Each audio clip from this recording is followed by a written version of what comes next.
Это одна из последних репетиций спектакля «Золотой осел Насреддина». Постановку ставят по произведению дагестанского писателя Шапика Азиева.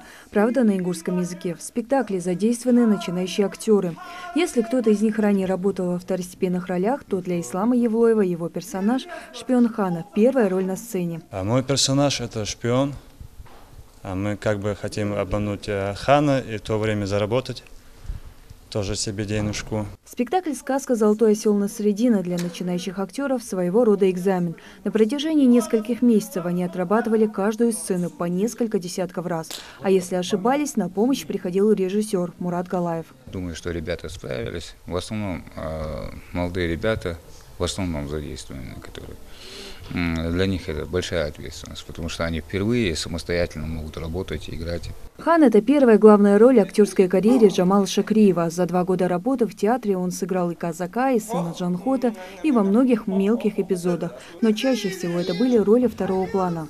Я играю Хана, довольно такой, знаете, интересный типаж, немного глуповатый и алчный человек. Можно показывать с разных сторон. И вот смотря вот эту вот сказку, разбирая пьесу, мне очень понравился этот образ именно, потому что он живой и насыщенный.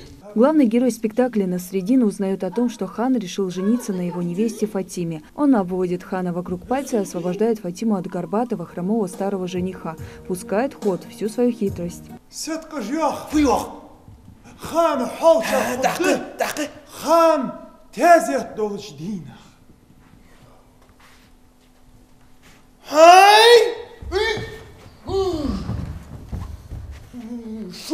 Молла Насреддин – это многим известный образ, поэтому в любом случае это сложно будет отыграть так, чтобы зритель, который видел когда-то на экранах или в интернете актеров, которые играли этот образ, естественно, они будут сравнивать. Для меня это сложно в том плане, что я, в принципе, в первый раз участвую в сказке, скажем так, для детей. Да?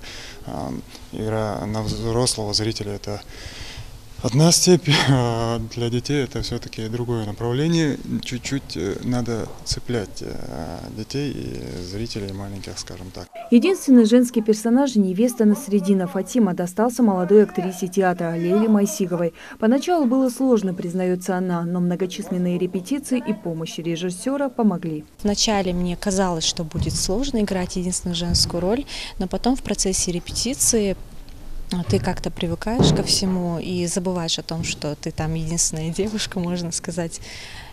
Я надеюсь, что зрители хорошо воспримут сказку, особенно школьники. «Золотой осел Насреддина» – одна из немногих работ в жанре сказки в репертуаре драматического театра имени Идриса Базоркина. А еще это первый выездной спектакль школы республики. Я думаю, что это оценят наши дети, которые ребята будут выступать перед ними в школах. Уже по их реакции будет ясно, насколько хорошо или какие-то недочеты. Яркая красочная сказка в восточном колорите, где основная мысль преподносится в легкой ироничной форме, не просто порадует детей, но еще и познакомит их с сокровищницей мировой литературы.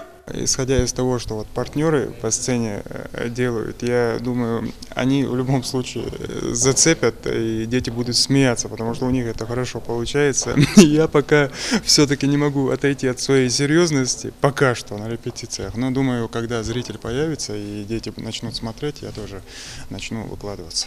Пока на сцене проходят последние репетиции сказки, а совсем скоро первую постановку увидят ингушские школьники. Далее Плиева, Майрбек Межоев, Новости 24.